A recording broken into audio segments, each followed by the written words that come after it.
Bonjour à tous et bienvenue. Nous sommes le 10 février 2020. Docteur Binchersek, bonjour. Bonjour Naïradi. Chronique numéro 161, conseil alimentaire pour soulager l'asthme. Docteur, d'abord, qu'est-ce que l'asthme? L'asthme est une maladie respiratoire chronique qui est très répandue dans le monde et au Sénégal aussi. Ça se caractérise par une inflammation des bronches dans les poumons lors d'une crise d'asthme. Et les bronches sont les tuyaux qui apportent de l'air riche en oxygène dans les poumons et qui nous permettent donc de respirer.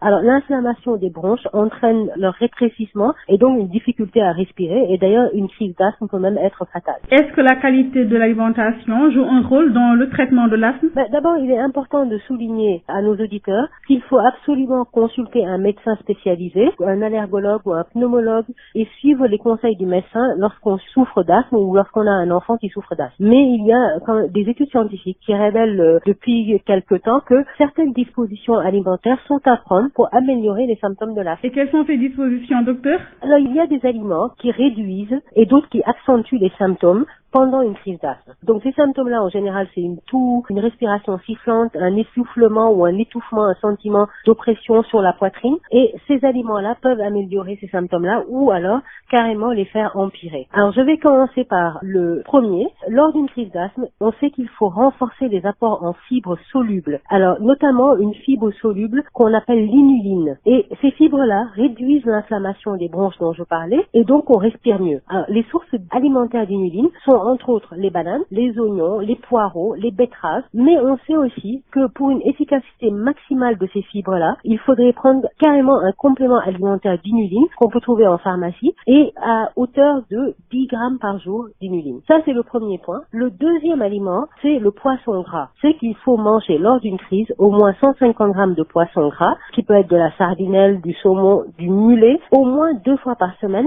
pour faire le plein d'oméga 3. Et cette mesure est particulièrement efficace pour réduire les symptômes de l'asthme chez l'enfant qui est âgé de 5 à 12 ans. Alors le troisième aliment, ce sont le magnésium et le potassium. On sait que pendant une crise d'asthme, il faut essayer de renforcer les apports en magnésium et en potassium qu'on va trouver dans beaucoup de fruits, de légumes et de poissons. Les personnes qui ont des carences en magnésium et en potassium respirent moins bien que les personnes qui n'en ont pas. Et puisque la carence en magnésium est très répandue, on avait même fait une chronique sur la carence en magnésium, je conseille carrément à une personne qui a tendance à faire des crises d'asthme de prendre un supplément, un complément alimentaire de magnésium marin. Alors la quatrième disposition, c'est qu'il faut réduire la consommation de graisses saturées qu'on trouve surtout dans les aliments d'origine animale, comme les produits laitiers, comme le lait caillé, la viande, le beurre, la mayonnaise, en sachant qu'il suffit de faire un seul repas qui est trop riche en graisses saturées, par exemple une grosse portion de viande ou beaucoup de beurre, pour accentuer la crise d'asthme ou carrément entraîner une crise d'asthme. Alors la graisse saturée,